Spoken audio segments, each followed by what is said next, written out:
disiarkan melalui kanal YouTube Diskominfo Banjarbaru, Bincang Buku, dan Roadshow Penulis. Saya Darmanto, saksikan di Bincang Buku Festival Literasi Kota Banjarbaru tahun 2021. Salam literasi.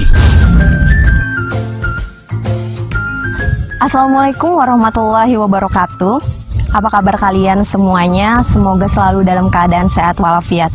Hari ini saya Rina Faradila kembali hadir bersama kalian dalam acara Bincang Buku, yang mana acara ini merupakan rangkaian dari Festival Literasi Banjarbaru 2021. Hari ini saya sedang berada di Amanah Borneo Park, yang mana ini merupakan wisata keluarga ataupun buat kalian yang punya teman-teman buat asik, ini tempatnya enak banget. Hari ini saya akan berbincang bersama seorang arkeolog dan juga pamong budaya di Museum Provinsi Kalimantan Selatan. Buku beliau ini adalah tentang patung tradisi Kalimantan Selatan. Beliau bernama Bapak Darmanto. Hari ini kita akan ngobrol asik dan santai-santai bersama beliau sambil menikmati pemandangan di Amanah Borneo Park. Langsung saja, bagaimana kalau kita cari bapaknya? Kebetulan saya sudah janjian mau ketemu sama beliau di sini. Yuk kita cari. Ini dia Pak Darmanto. Halo Pak Darmanto. Halo, apa kabar? Baik, gimana kabarnya Pak? Iya nih, sedang santai aja nih suasananya di sore yang cerah ini. Banyak pertanyaan yang datang dari saya ketika saya membaca buku Bapak. Tapi ini pertanyaan pertama sekali Pak. Kenapa Bapak begitu mencintai dunia arkeologi? Jadi terima kasih, pertanyaan ini menarik ya, membicarakan dunia arkeologi. Karena sebenarnya dunia arkeologi ini membicarakan masa lalu, tapi masa lalu ini untuk masa depan. Jadi secara mendasar membicarakan masa lalu itu bukan arti kita mengingat hal-hal yang buruk, tapi kita mengambil hikmah yang bisa kita kaji sebagai pandangan kita untuk memajukan kebudayaan di masa yang akan datang. Oke, baik Pak. Ini kan saya sudah baca buku Patung Tradisi Kalimantan Selatan nih Pak. Ini bukunya keren sekali Pak. Banyak sekali pengetahuan yang bisa didapat dari sini tentang budaya kita. Pak, bagaimana kalau kita sambil jalan-jalan aja yuk, sambil menikmati pemandangan di sekitar sini? Boleh, boleh. Oke, ayo. Mengenai buku Patung Tradisi Kalimantan Selatan nih Pak, yang terbit tahun 2019 Pak ya. Mungkin Bapak bisa ceritakan sedikit nih Pak, proses penelitiannya, apakah perlu dilakukan ekskavasi? Benar Pak, ekskavasi ya Pak? Ya. Penggalian itu. Mungkin teman-teman di rumah ada yang ingin tahu nih Pak, bagaimana saja proses sebuah informasi dari peradaban tempo dulu yang bisa digali oleh seorang arkeolog nih Pak. Ya. Sebenarnya membicarakan patung ini terkait untuk informasi kepada masyarakat luas yang mana dibutuhkan sebagai sebuah pembelajaran bagi masyarakat di Kalimantan Selatan. Karena masyarakat Kalimantan Selatan khususnya hari ini lebih mengenal Banjar. Banjar itu secara prinsip adalah babakan terakhir dari periode sejarah di Kalimantan Selatan. Untuk itu, sebagai pandangan berpikir yang lebih jauh, kita harus mengenal tradisi-tradisi lama. Antara lain, kita membicarakan tentang patung di sini. Ya, proses penulisan kita lakukan melalui artefak-artefak yang tersedia sebenarnya. Kita sudah memiliki beberapa artefak, terutama di museum sebagai lokasi penelitian di awal, yang kita kembangkan untuk melihat tradisi yang berkembang di masyarakat kita. Jadi pengkajiannya ini dilakukan perlu waktu, sebenarnya ada 3 tahapan sih. Tahap pertama kita observasi lapangan dulu, tapi tidak ekskavasi di sini. Kita melihat lokus yang akan kita cari di mana sih yang masih melakukan aktiviti tentang tradisi patung di Kalimantan Selatan. Yang kedua, kita melakukan pendataan itu dengan layout yang baik, dan selanjutnya dieksekusi dengan turun ke lapangan. Yang ketiga kalinya mengambil data yang melengkapi yang sudah di depan. Jadi timeline waktu yang dilakukan tuh hampir 6 bulan lah. Wah, 6 bulan. Ya. sudah teman-teman pustakawan, Pak. Oh iya. Bagaimana kalau kita sapa mereka dan kita ngobrol di sana, Pak? Boleh. Kak Darmanto. Halo. Hai. Darmanto, Mbak Dila. Halo. Ini Sebelah sini. aduh, nggak mengganggu ya saya nih ya? Oh tidak, Kak. Kelihatannya lagi asik baca semua nih. Iya, Bapaknya. Ini lagi baca karya Bapak yang judulnya Patung Tradisi Kalimantan Selatan. Wah, kebetulan kita lagi bahas itu ya, Pak ya. Iya, Menarik sekali nih kayaknya. Jadi selama proses 6 bulan ini kami ya sudah saya sampaikan tadi kan ada 3 konten yang kita lakukan kan, awal dulu terus menyusun kebutuhannya itu, tapi itu sudah melakukan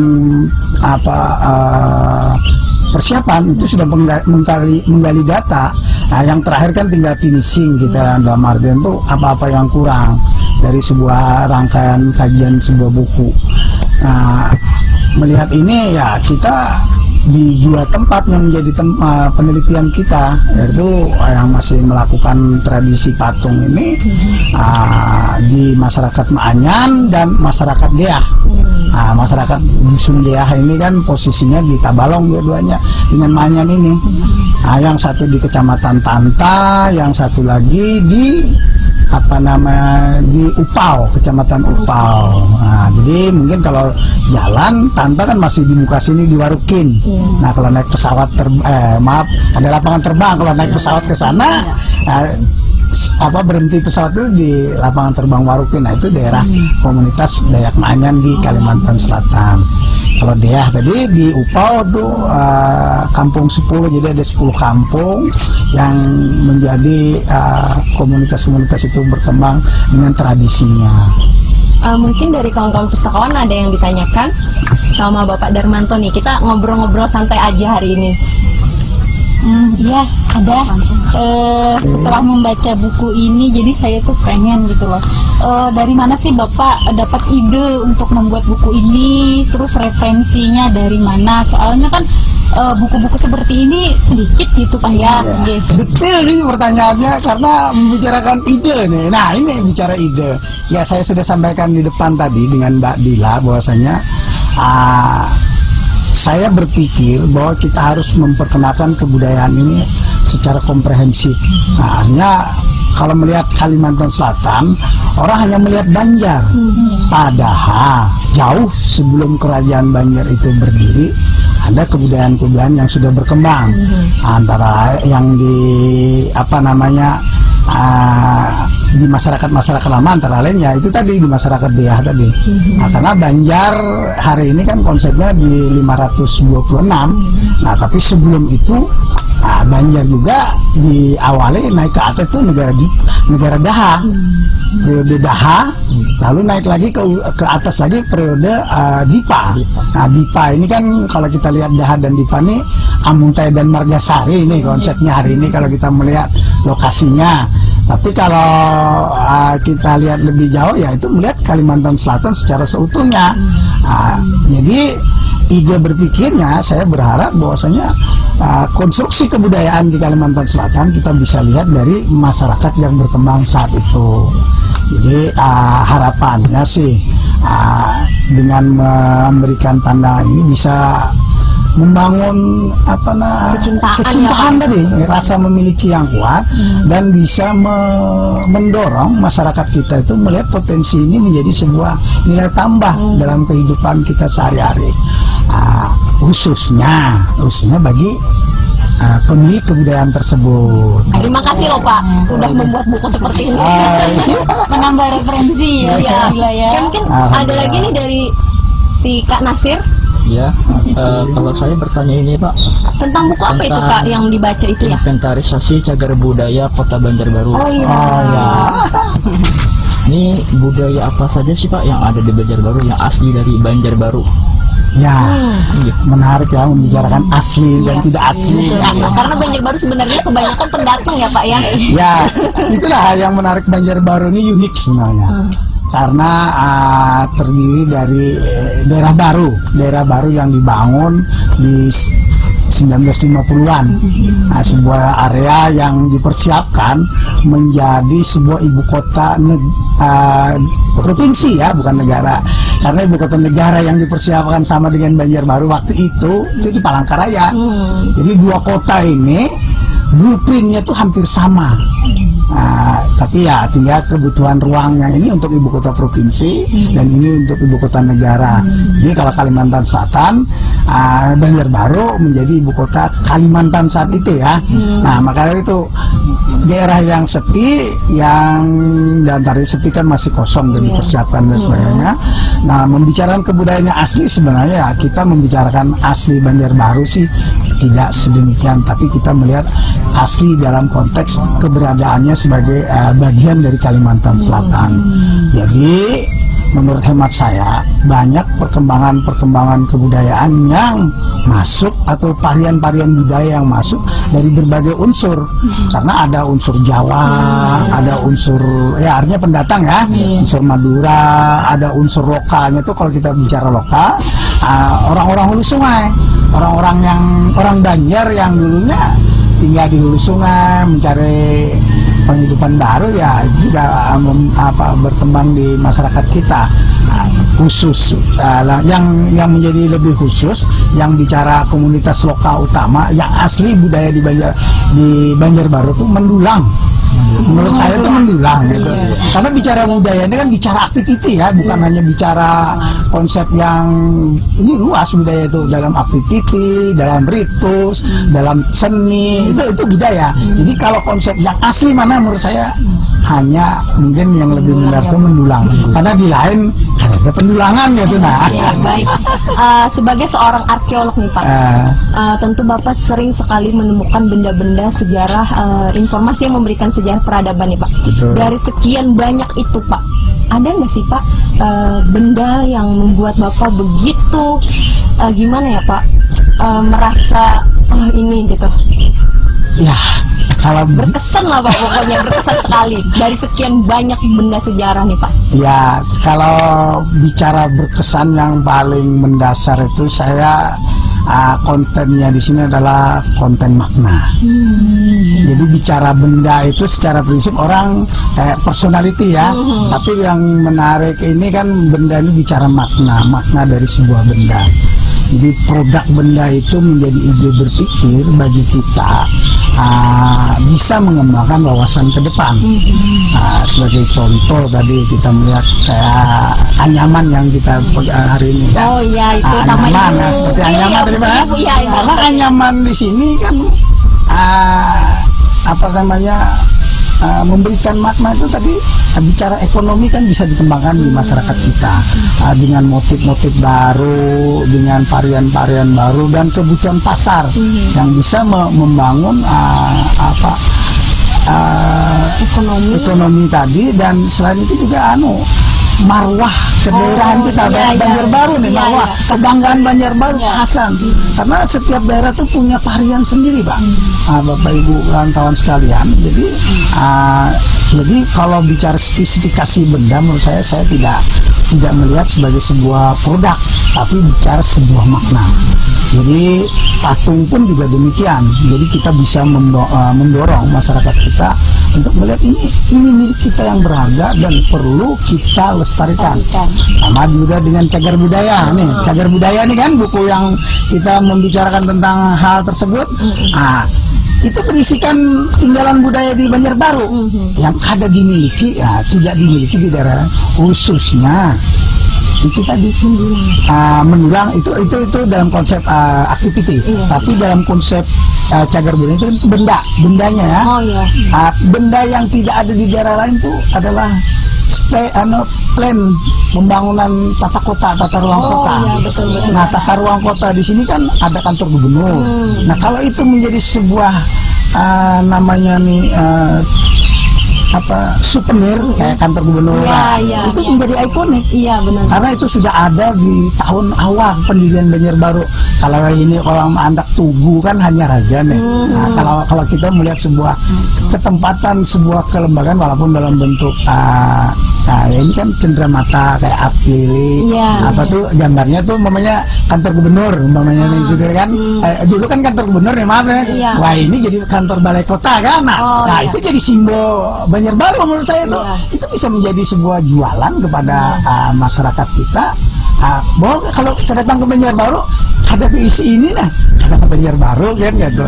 Sifatnya permanen dan bisa ditulis sebagai kenang-kenangan tadi kan. Selain itu juga menumbuhkan ekonomi ya Pak. Ya, itu. Mengenai ekonomi nih Pak, tadi ada yang udah bisik-bisik Ibu Prilly. Sepertinya Ibu Prilly ada pertanyaan nih soal buku Anyaman nih. Iya. Kebetulan saya baca buku Anyaman tradisional karya Pak Darmanto ya. Ya. Ini perbedaannya apa Anyaman ini dengan daerah lain, Banjarbaru dengan daerah lain? Oh iya. Jadi sebenarnya bicara kan tulisan saya itu berbicara Anyaman Kalimantan Selatan. Jadi membicarakan Kalimantan Selatan secara umum, tapi ada tempat-tempat yang menjadi kerangka pikir. Artinya daerah yang kita kaji. Antara lain kan Hulu Sungai Selatan itu sentra Anyaman dulunya. Itu produk Anyaman ya, bukan dulunya, artinya sampai hari ini juga masih, maksudnya di awal sampai hari ini ya, karena di situ dua konsep Anyaman yang berkembang. Konsep yang sifatnya religiusitas itu dibangun oleh masyarakat kita yang di Meratus hari ini sebutannya bagi kawan-kawan di Loksado kan. Nah, itu keperluan ritual dan sebagainya, dan konsep masyarakat ekonomi yang kerakyatan tadi yang dijual tikar, purun dan sebagainya kan. Nah, selain juga di Amuntai yang perkembangan wilayah anunya nih produksinya dan Batola yang mungkin sampai hari ini masih kuat untuk itu.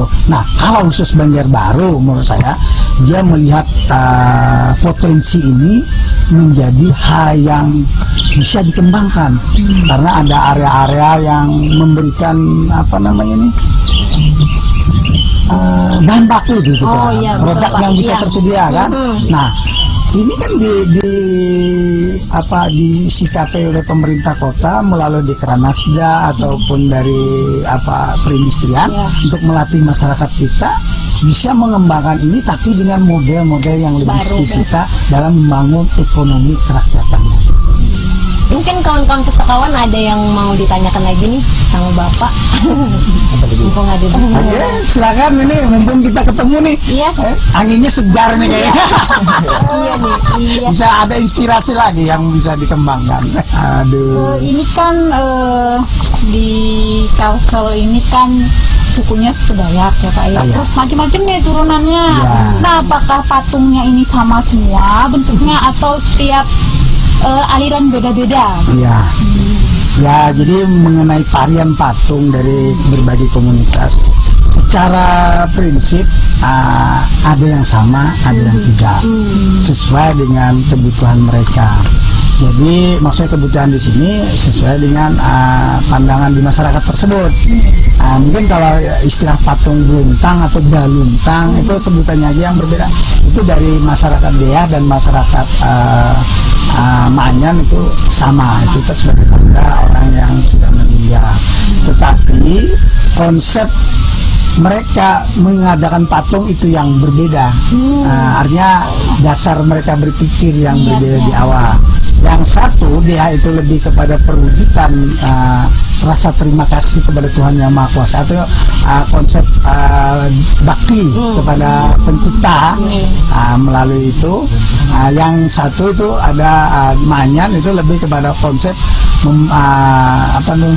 membangun ketajaman intelijensi. Jadi di awalnya itu kalau Maanyan ada perkelahian, bahasa perkelahian ini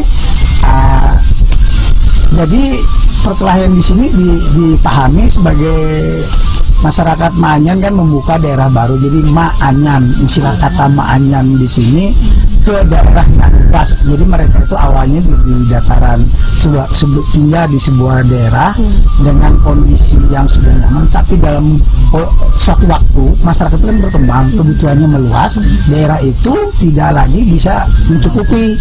Lalu mereka mengirim mengirim orang-orang mencari tempat atau daerah baru yang bisa menghidupkan, artinya kayak hijrah kayak konsep Nabi kan hijrah gitu kan. Jadi gitu. Jadi mereka pindah mencari itu, ya akhirnya menjadi kata ma'anyan itu. Jadi mereka pindah, ada tiga kelompok yang mencari daerah itu. Begitu ketemu di satu titik, wah ini daerah yang luas, jadi kemana? Ke Ma'anyan, Anyan itu itu ke Anyan, daerah yang luas. Kemana? Ke daerah yang luas.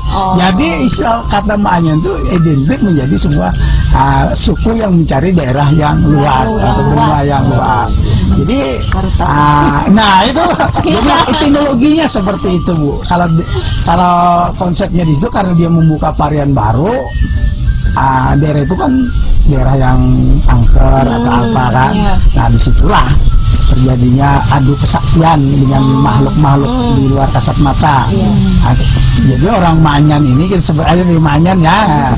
Ma'anyan ini bagaimana nih untuk mengalahkan makhluk astral ini kan. Nah mereka ya dengan kekuatan membuat bentuk patung tadi sebagai pengganti dia. Jadi mereka bertempur, cuman dalam kondisi yang waktunya sudah ditentukan istirahat gitu. Kayak kita ini kan nggak ada yang menang, nggak ada yang kalah. Jadi janji lagi kapan gitu. Begitu sampai waktunya ya dipikirin gimana supaya kalau kelahi terus, biar bahasa gitu dia bertempur terus. Kita manusia ini kan kecapean ya, akan kalah juga.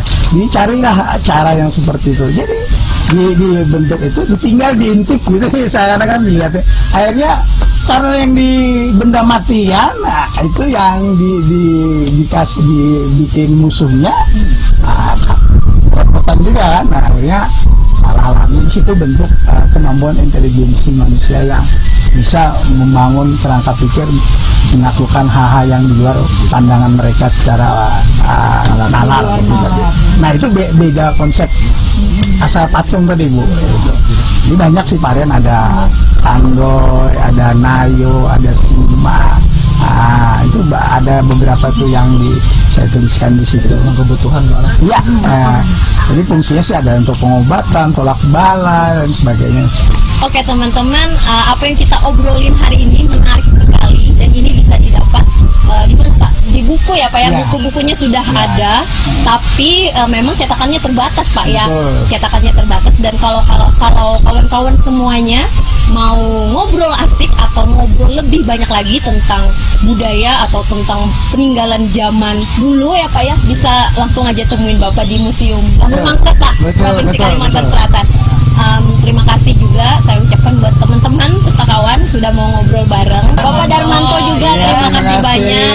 Obrolan kita hari ini merupakan rangkaian acara dari Bincang Buku yang merupakan bagian dari Festival Literasi Banjarbaru 2021. Saya Rina Faradila undur diri. Mudah-mudahan obrolan kita hari ini bermanfaat dan bisa memberikan banyak inspirasi untuk kawan-kawan semua. Assalamualaikum warahmatullahi wabarakatuh. Mari kita sukseskan Festival Literasi Kota Banjarbaru tahun 2021. Salam literasi.